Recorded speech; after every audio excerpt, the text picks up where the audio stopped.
In honor of the Walking Dead hiatus, we bring you more zombie coverage. So thank you very much to our very special guest tonight, Mr. Allan Trautman, aka Tarman from Return of the Living Dead. And also a puppeteer with Jim Henson Company, and does work on Disney films too, doing some puppeteering. Yeah, world-class puppeteer. Yeah, he's a voice actor, on-screen actor. He pretty much does it all. So this is episode 24 of Dysfunctional Nerdcast. I'm Aaron. I'm Josh.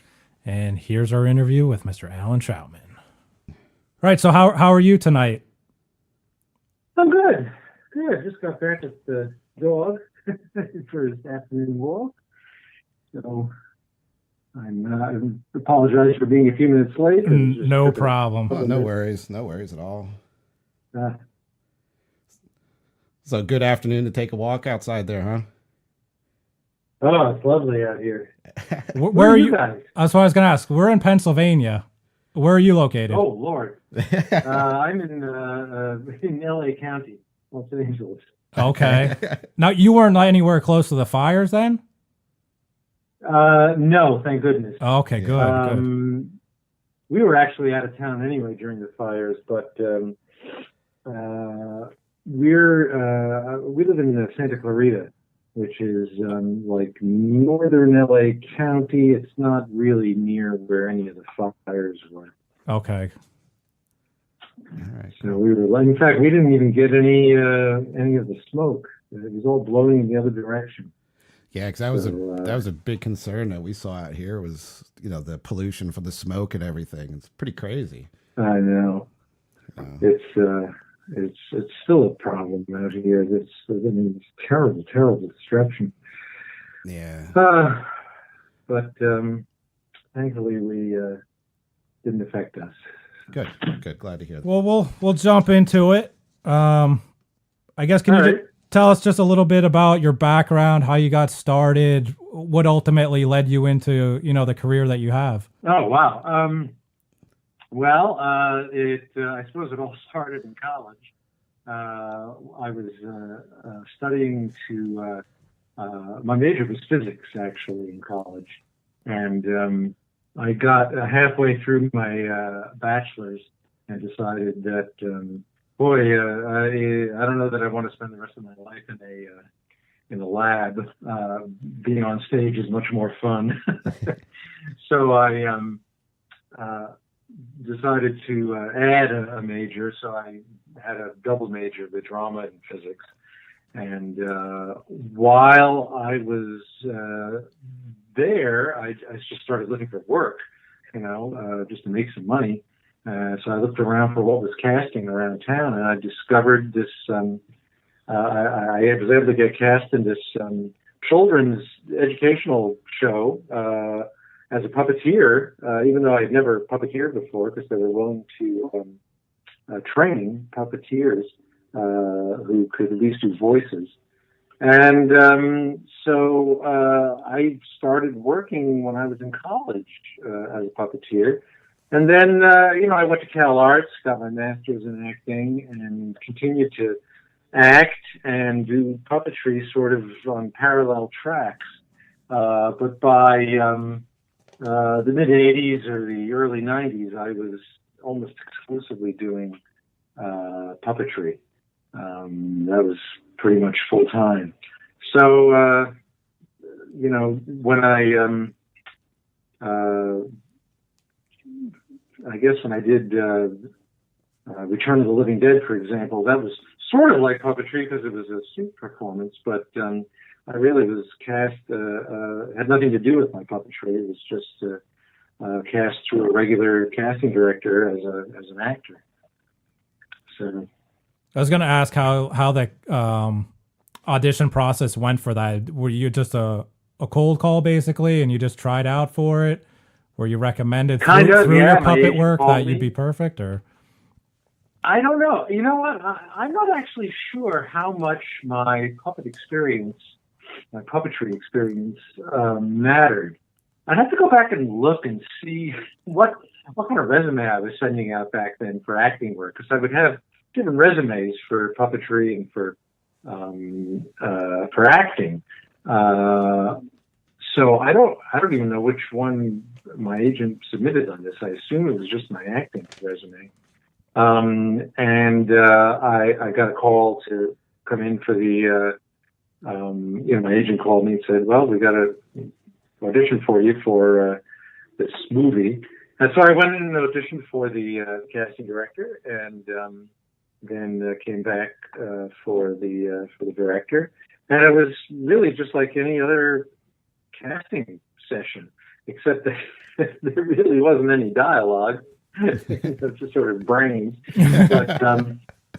But really, what Dan O'Bannon was looking for in the audition, besides there's just my movement style, I suppose, was he specifically said at the audition that he wanted to the characters to these zombies not to be stupid. He wanted to be able to see them thinking, see their thought process, so they're not just mindless eating machines. And so that was the whole process of, trying to get the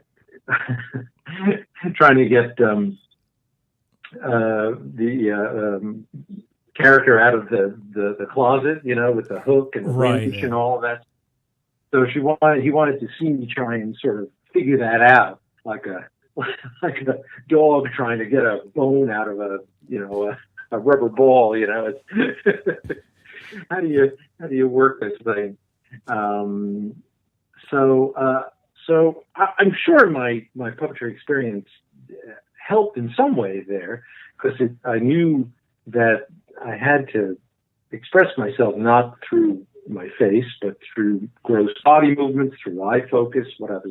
Because as a puppeteer, you know that your eye focus, where you're looking, tells the audience more or less what you're thinking. And so I knew it all had to come from my body, and not just, I couldn't just act it. It had to be sort of super acted. I don't mean like a super good job, but it had to be a very consciously physical performance. Right, and I thought the way that you walked as Tarman, you had such a unique swagger back and forth. I mean, was that something that you just came up with, or was that how the director wanted you to portray it?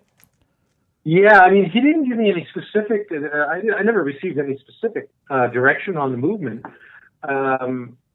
specifically about how to move, but what he did say was in general that the movements come from the fact that he's barely being held together by this tar-like substance, that he's basically just one step away from being a bag of bones. And the only thing holding him together was this very kind of viscous tar-like substance.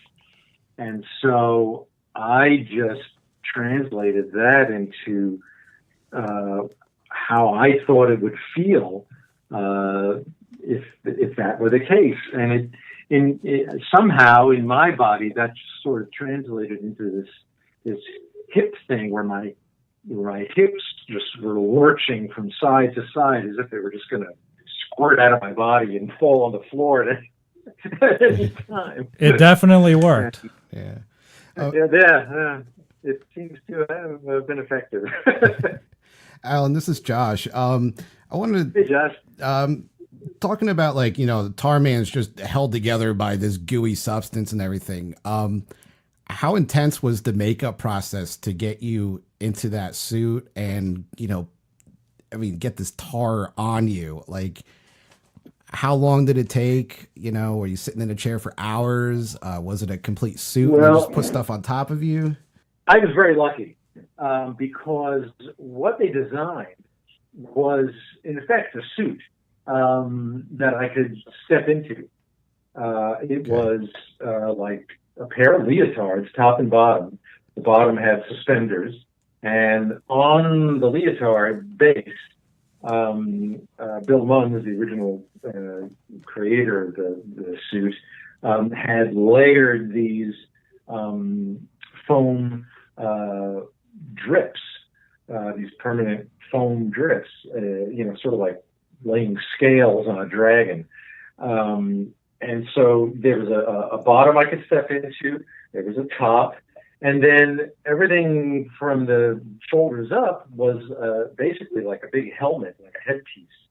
So nothing was applied to my skin directly, other than just like blacking out my whatever you could see of my face through the mouth, like they blacked out my teeth and my lips, sort of like Batman under the Batman suit always has his eyes blacked out. Right. So that was the same thing. But I never had to sit in the chair while they, laboriously placed prosthetics on my face. I just got into the suit. They would stick the head on, and then glue the panels at the bottom of the head. Whatever drips were on the head, they would glue those down so it didn't separate. And then when I got to the set, I would step into the basically shoes. They were like sneakers with drips all over them. So I was lucky enough. I was pretty fortunate not to have to spend a lot of time. And I think perhaps one of the reasons they did that is because they knew that when there was the scene where they knocked my head off. The way they were going to do that was to get another performer who was as tall as my shoulders.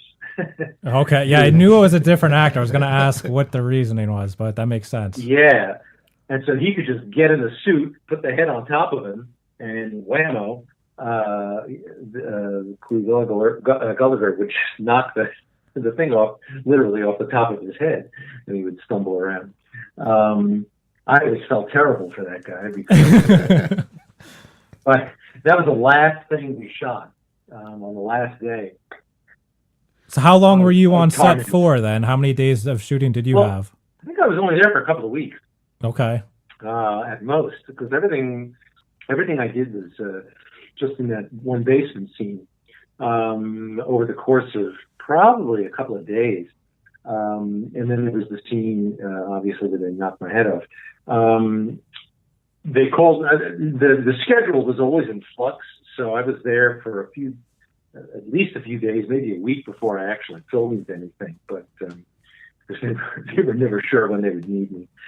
But the knocking the head off was the last Tarman shot, and so by that time I'd been in the suit for days and days, and it was kind of stinky and wet. And they put all of this goop on it and hose it down to make it look drippy and glisten.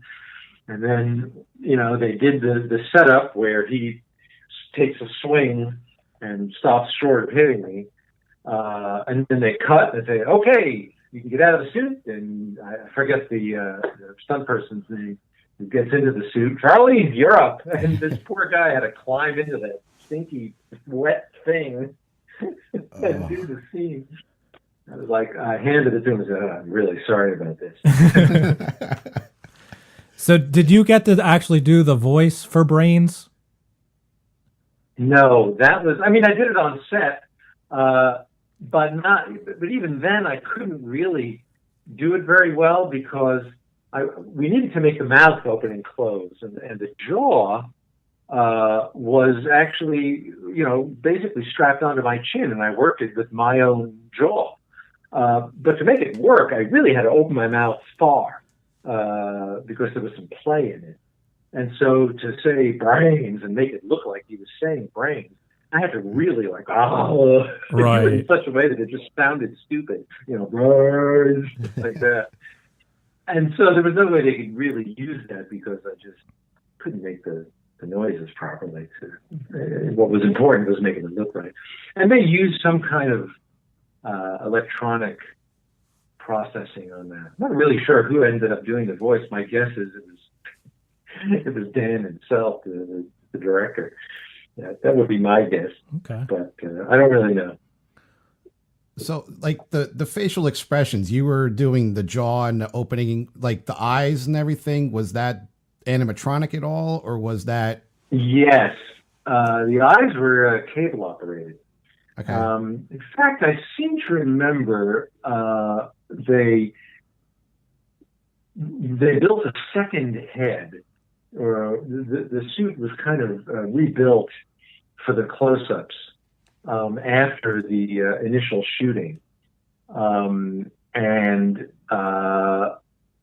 that's when I think Kenny Myers came in to do the rebuild, and he added the cable eye controls. Up until then, I don't think. For all the wide shots, you can see obviously there's no cables coming off it, but for the close-ups where you see the eyes working, that I believe was the Kenny Myers version, and we came back for reshoots, I believe, to do those. And those cables were just operated from off screen by guys from Kenny's shop, probably Kenny himself. Right. So the only thing that worked on the original one for the wide shots was the jaw, which I obviously did from inside. Right. So, I mean, Tarman's one of the most iconic zombie characters of all time. I mean, you got an action figure, you got masks, there's a Garbage Pail Kids card, like, how cool is it to go down with, as popular as zombies are today, as one of the most popular zombies ever? Or do you even think about that at all? What was the question? I guess, how do you think about it that in the history of zombies that have been around, since the 60s, that you're pretty much like one of the most iconic zombie creatures ever. Does that ever faze you or think about it in any way? Oh, no, because I don't know that it's, it's not something that's like universally known. I'm not the, I don't know, the Fred Rogers of zombie movies, where I'm that kind of a famous person. And the movie is really well known among zombie aficionados and horror fans, but I think for the general public, it's still not many people realize that the character was like the first one to ask specifically for brains, or for these zombies in general. And obviously that brains thing is something that has stuck, and that's kind of neat. That's the go-to now for any zombies. It is, and like you even actually do find some people outside that aren't horror fans that know, and they just automatically think zombies and brains, and they know the Tarman character. It is. It did bridge a little really bit cool. Out there. Yeah. Yeah. It's great to have a little spot in film history like that. a little corner, a little dark, dusty corner of film history. That if you care to ask, the answer will be Allan Trautman.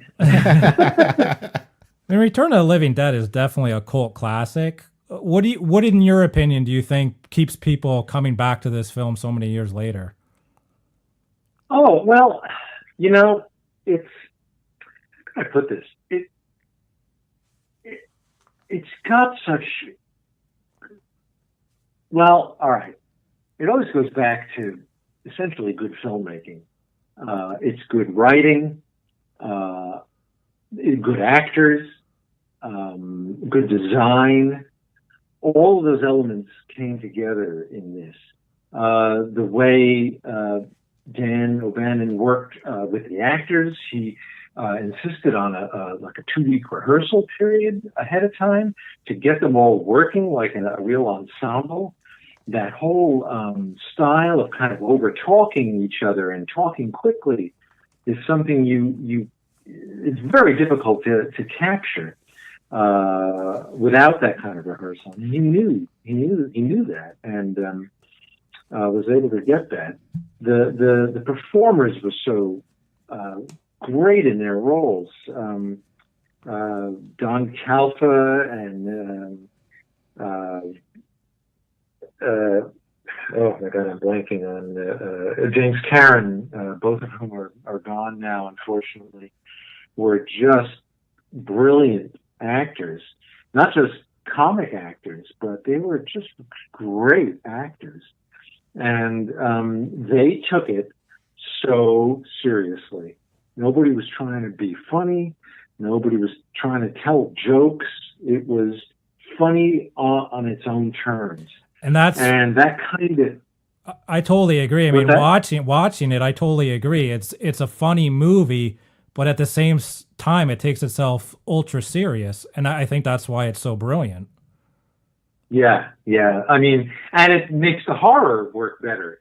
The horror induces the laughter because laughter is a release of tension. You know, the horror ratchets up the tension, and then it's just undercut with either, or it's released, you know, with either a completely crazy image like the split dog or the yellow guy running around and they're trying to trap him, and it's like people just totally ill-equipped to handle this zombie invasion. These are not the cast of Walking Dead that you would call to take care of this. You know? These are just regular people in over their heads, and so they're all relatable characters. And when something ridiculous happens, it's believable because it's all of a piece. And James Karen especially gave his character such heart, and it all made so much sense. You know? Yeah. So you brought up Walking Dead. Are you a fan of the zombie genre? Do you watch Walking Dead or any of the other zombie movies? Well, I did. First, I don't know, season. I watched the first season and then a little bit of the second season, and then sort of, I just said, okay, I kind of know what this show's about. Not really, don't really care really anymore where it's going. Okay. I kind of got my fill of it, and. They did do a Tarman homage with one of the zombies on that show. I believe it was like season 3 or 4. But they did do a Tarman. Did they really? They did, yes. I was waiting for that. I never heard anything about it. I was like, hey guys, you should really be calling me in for a doctor or something. You know? That's the best homage, is the one that gives me a day player rate. Now, when they film the movie, it ends with the nuclear bomb going off, which pretty much makes the zombie apocalypse worse. So it sets up a sequel perfectly. Were you aware, were they trying to do a sequel from the get-go, or was that film just open-ended, like, hey, you never know what's going to happen? I don't think so. Now, I'm just speculating here because I really don't know firsthand about any of this. But it seems like a nuclear bomb would do the job. Just story-wise, I'm just thinking of Dan as a writer, as a good writer. It seems like that's the kind of ending you put on something when you really want to end it. Like, there's no other way to get rid of this other than to just incinerate the entire city of Louisville. And I my own opinion is that,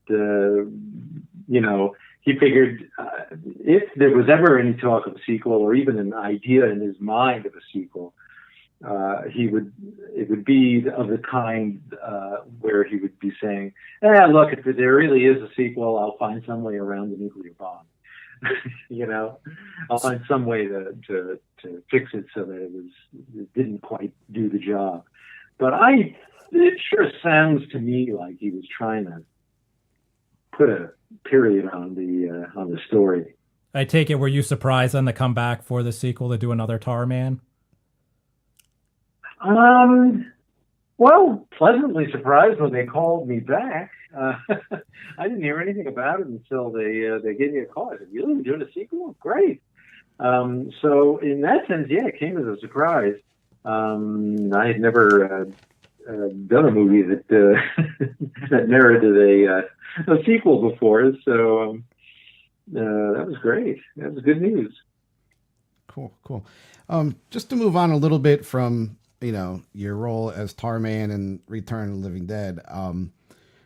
I'm a big fan of Muppets, Jim Henson, all like those kind of puppets and everything. You're so well known for your puppeteering. How did you touched on it a little bit earlier? We were talking how in college you started doing a little bit, but how did you really get involved with like Henson's crew, and how are you? I would think like that's like top notch when you get into Jim Henson's company. Yeah. And it's such an accomplishment. Like, how did you get your foot in the door there?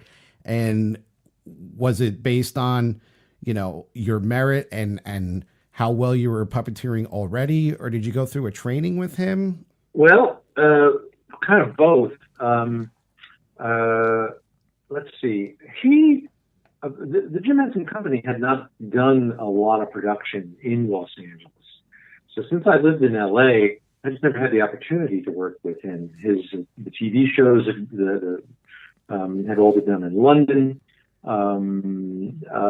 The early Muppet movie was done partly in LA, but then it went to New York and various other places, London.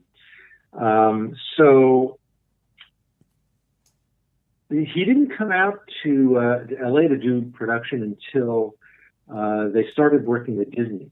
Back in the late 80s, he had started discussing a purchase of the Muppets by the Walt Disney Company. And they had started to integrate some of the properties.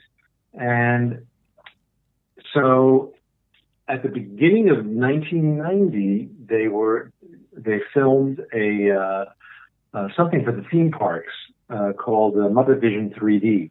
Yeah, which was I love that. You may remember that from the parks. Yeah. Yep. I've been there plenty of times. Yeah.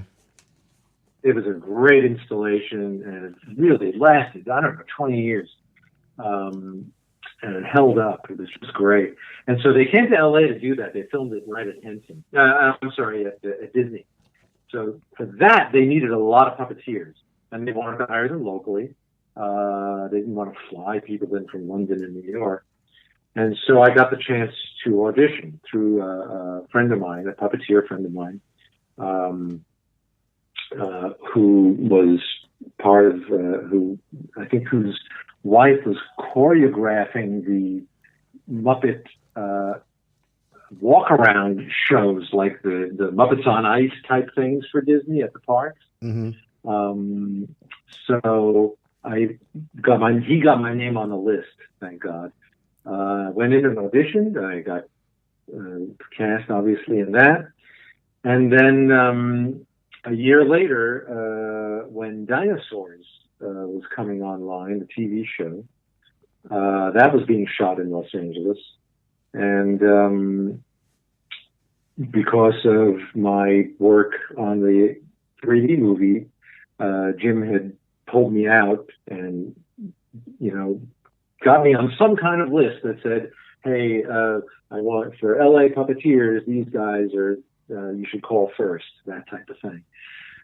So I just got a call to come in for Dinosaurs. And what they did for that was a 2-week workshop where it was a 1 week of puppeteering skills and then 1 week of animatronics work with the actual heads. Although at the time, I guess the dinosaur heads weren't ready yet, so they used the heads from the movie from the Teenage Mutant Ninja Turtles. Awesome. Okay. Great. Good insight. Yeah, that was fun. So then after the first, we started out with 24 people in the workshop, and after the first week, they cut 12 people, so there were 12 people working on the animatronics the second week. And then at the end of that, I believe, six of us were brought on as full-time puppeteers for Dinosaurs. And after that, I just kept on working with them. Cool. Like when you were doing the Disney Muppet Vision piece, did you have any like creative input as into the character that you were portraying, or was that you presented to you and you had to just play that character? Yeah, the characters we were doing, all the LA people who had been hired for the first time, we were all doing those. I don't know if you remember the 3D movie. There were that big chaotic ending, Yes, the finale with all of the toy soldiers. Mm-hmm. There were like, it looked like hundreds of toy soldiers. There weren't, but there were like 25 of us LA puppeteers doing all of those. So it was mostly background stuff, filling the frame. There were a few moments where we got to do little close-up bits, but it wasn't very character-driven. I'll put it that way. Right. It's not like we had dialogue. Right. So but at the same time, they had a rehearsal mirror set up, and they were essentially scouting for new talent while we were working there. And there was lots of downtime. Obviously, we were sitting around doing nothing, and so we would work out in front of the mirror, and the Henson folks would be sort of watching us out of the corner of their eyes. Who was it? It was,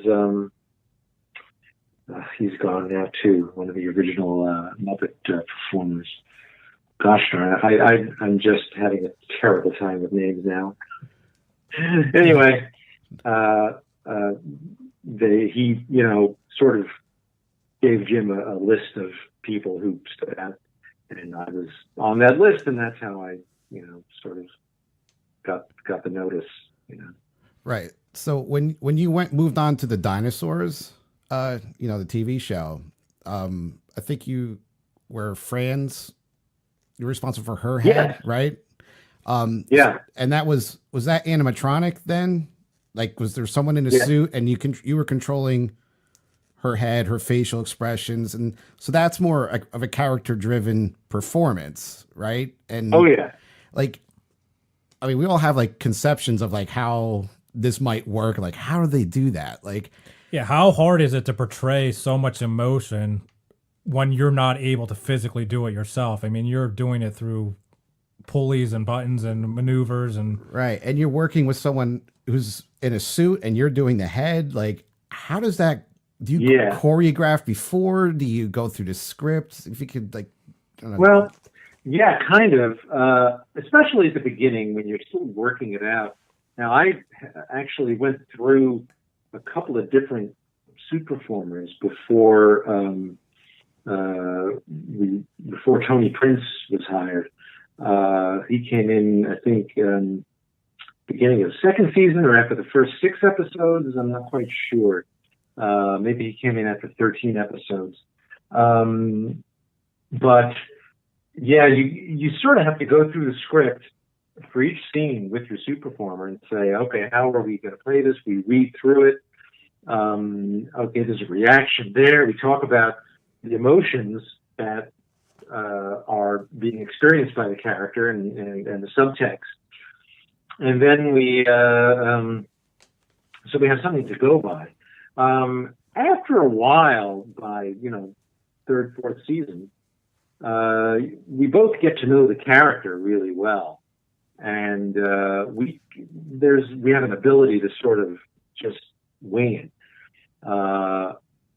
After a while, we would have a really good working process where each scene we would do a read where the performers would get up without the heads, but in the suits, so they can move around and have an idea of just blocking the scene with the camera. And we would read the dialogue, they would act it out, And we would, at that point, throw in ideas. Hey, how about this? What about that? And we would have as much freedom as we want to throw stuff in or talk character and what kind of moments we want. Obviously, the director is there at that point, and he's telling us where we need to stand for the cameras or what kind of energy he's looking for the scene. And all of those things are worked out at a point where the suit performers can still talk to us and then see us and manage to walk around and be part of this scene. Then when we're actually rolling, they put the heads on, and it's amazing how they can, get around the set and do everything they need to. But even then, we can still improvise a little bit, keep it fresh. We don't change lines or anything. I'm just saying that in terms of we can still take direction. Every take, we can change the color of a line. We can keep it fresh, and that's why we do it that way. And then afterwards, if there are other actors who voice the characters for the final product, they come in and just follow our timing and emotional cues, but they add their own voice to it, obviously. Afterwards, people always ask, are the voices recorded first? But they're not. They're always done afterwards, because if we had a soundtrack, we'd be locked into a timing, we'd be locked into an emotional read or a subtext for each line that may or may not make sense once we get on the set. Right. Yeah, it was a pretty ambitious show, especially for that time period, the early 90s. I mean, budget-wise, I imagine it was, pretty up there. It was very involved. I think it was the most expensive half-hour show ever shot at that point. Yeah, I read that too. I was reading an interview with Stuart Pankin, and he mentioned that as well, that it was, the most expensive half-an-hour sitcom show at the time. And I know, just listening to you tell these, what went into it, because of the suits and the money involved in the animatronics alone. It's the figuring out how to do it all. Right. The first episode took it took at least like 7 days to shoot the first half hour, which is like nuts. They used to be able to shoot an hour of TV in 7 days, to sort of take 7 days. They were ready to shut down production just before we finished the first episode because it was taking so long. Wow, that's amazing. But eventually we figured out how to save time, how to shoot it, what worked, what didn't work. Right. So you've been an actor, a voice actor, a puppeteer. Is there one that you find harder than the other, or is there any of which you prefer more than the other? Well, doing voice work is really tough. I don't do a lot of voice work on its own, but I have voiced characters and done ADR, and it's voice actors are very specialized. Good voice actors are very specialized, and they really know how to deliver color and emotion and meaning with the slightest inflection, and how to define character through placement in the throat. And I've always kind of relied more on the puppet itself, the visuals, and being in the moment to do those things. So when I do voice work, I find it challenging. Puppet work is always fun. It's always for me a release. It's like I get to play in a playground. It's just total fun for me when I get to put a puppet on. And acting for the camera is always a blast, but it's just a different kind, Right. You So you were, I believe, most recently involved with Happy Time Murders. And that was a little bit. That was a little bit different of a puppet movie, I think. Is there anything you can share with your experience on there, or maybe what happened like behind the scenes, or how the set worked? Oh, it was fun. It was a tremendous amount of fun on the set. Melissa and Ben they're both really smart and funny. We would try alternate lines. We would be, if we wanted to pitch ideas for lines, we could do that. Improvisation was encouraged, and so it was a very fun, creative kind of vibe we had on the set. Melissa was always very generous in sharing the screen and helping other people to be funny, helping other characters to be funny. So it was. I had a great time on the set. I always felt like everybody was working to make every bit of it as funny as we could. Very cool. Very cool. So we'll get you out on this question, I guess. A lot of movies, I guess, are going more towards CGI, but as of late, a lot of things are going back to practical effects, like Jurassic World, Star Wars. What are your thoughts on that whole process? To me, practicals should always be the way to go, if at all possible. Yeah, it makes things in the movies obviously feel more real. I think that's what worked really well with Tarman. Right. And we're seeing these like DC's doing practical effects on their new streaming service with their Swamp Thing show that's coming up. He's actually going to be in a suit. It's not going to be CGI'd. So great. Yeah, look at the Guillermo del Toro movie that was out. Oh, yeah, absolutely. Yeah. What was the name of it? I want to say Splash. That's not it. same idea. Yeah, Doug Jones does amazing stuff. The Shape of Water. Right. Oh, right. Yeah. Yeah, Doug Jones is fantastic. He's and Guillermo has the right idea there. Most of those characters, they're people in suit. It's Doug Jones in a suit, but it's this great kind of film reality where, as long as the other actors buy it, the audience buys it, and you just go along with it. After the first 5 minutes, it's like, okay, it's a guy in a suit, but I'll watch the story because it's such a good story. It doesn't make it look any less real, really. No, I think it actually enhances it personally. Yeah, I mean, I would rather. I'd definitely rather see someone in the suit than a computer-generated thing. It doesn't look. Yeah. It doesn't look fake for some reason. I don't know how to elaborate more. Well, there are two things about that. There's CGI. There's good CGI, and then there's not so good CGI. Not so good CGI looks way more fake than a guy in a suit. Yes. So that's number one. And when CGI became viable, and then it became the new toy that everybody wanted to use. So by the late 90s, it was showing up everywhere for everything, and it was just being overused.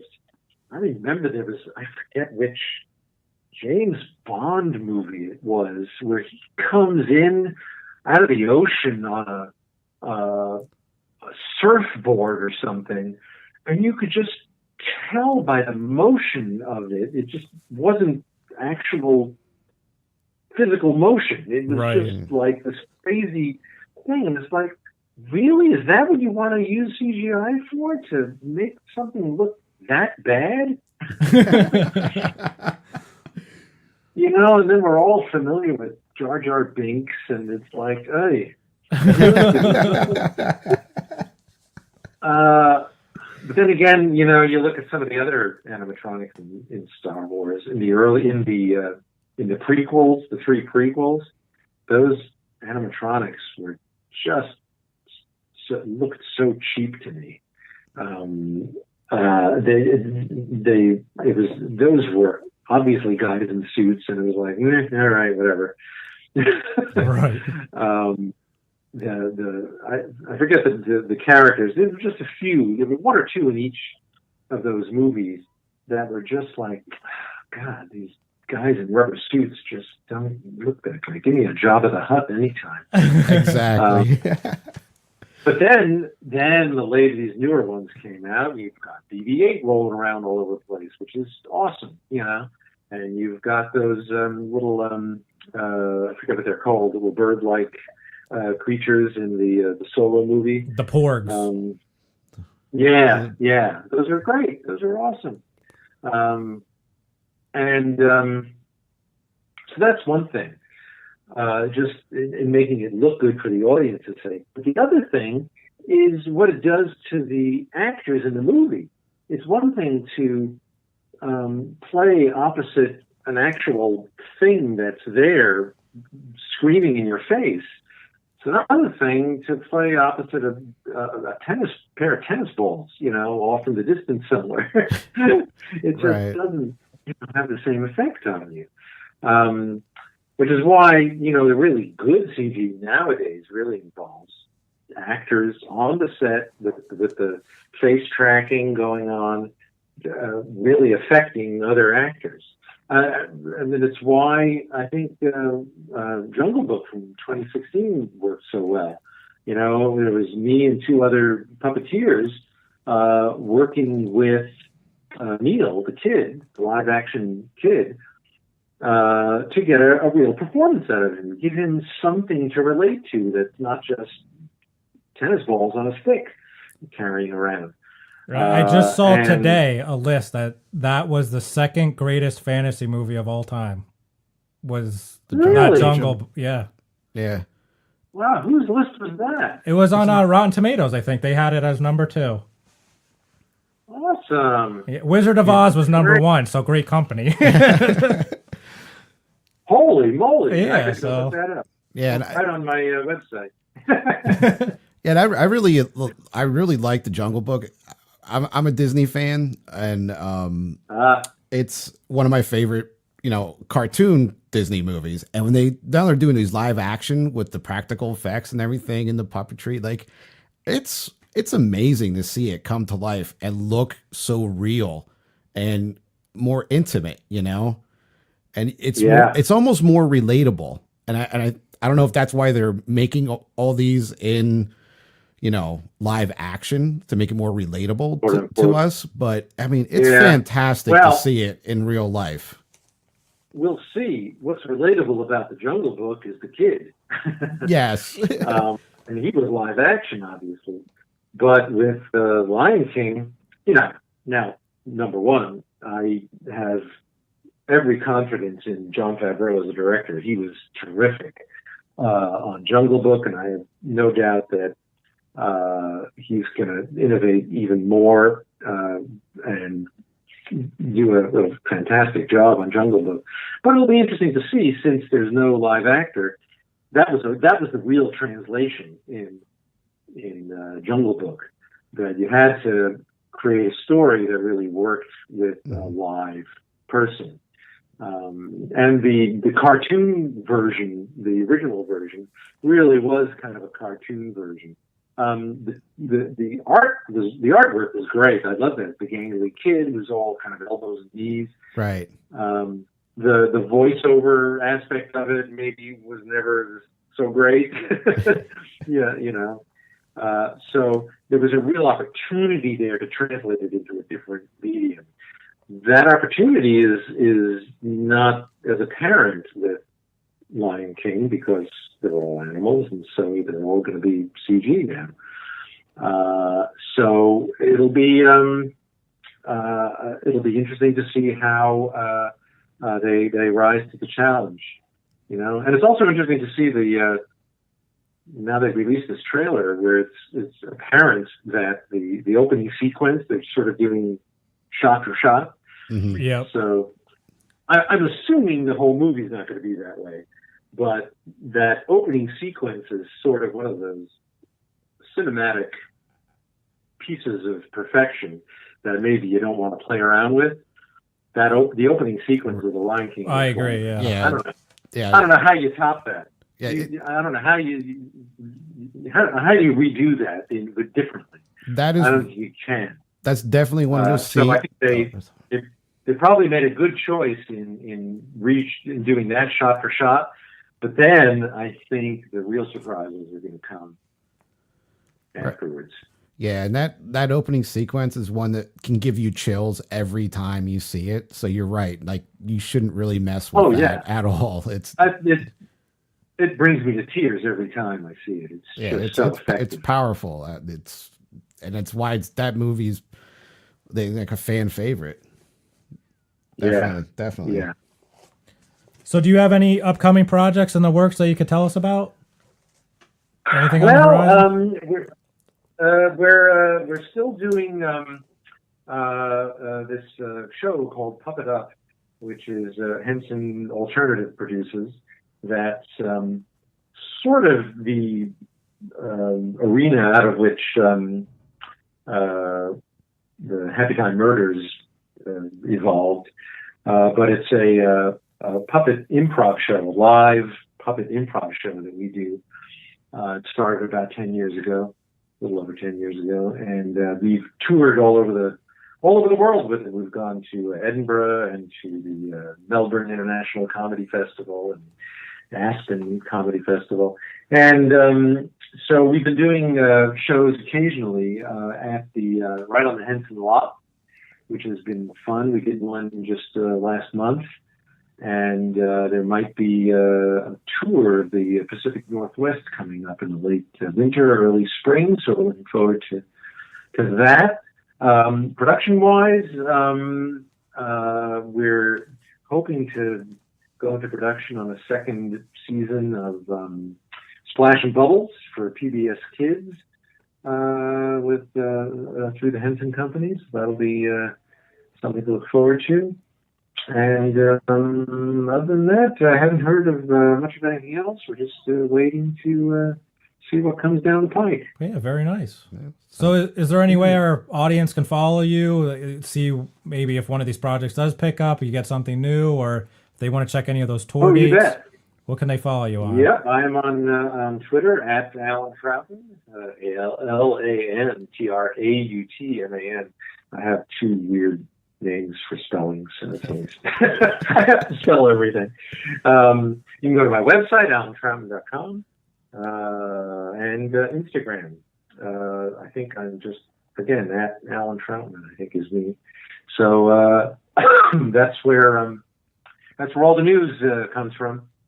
All right. Cool. We'll make sure our audience checks all that out and up to date with everything that you're doing. Yeah, we just want to thank you so much for being a part of the podcast. It's really insightful to hear your stories and, the inner workings a little bit. So we really appreciate it. Oh, thanks. I had a good time. It was fun. Yeah, really appreciate everything. I thought all the insight with the Disney stuff and the dinosaurs, that was what I really wanted to find out about personally. And it was really insightful as well. So thanks a lot for your time. Appreciate it. Hey, my pleasure. So that was our interview with Allan Trautman, which I thought was pretty cool, man. I learned a lot of cool stuff that I wouldn't expected to hear or know about. Me neither, man. It's insightful. A really cool guy, obviously. Yeah, very mellow. Great to talk to. Very good conversation being had by all of us. I mean, learned a lot about puppeteering, about the role of Tarman, what exactly went into it. It was fascinating to hear all that stuff.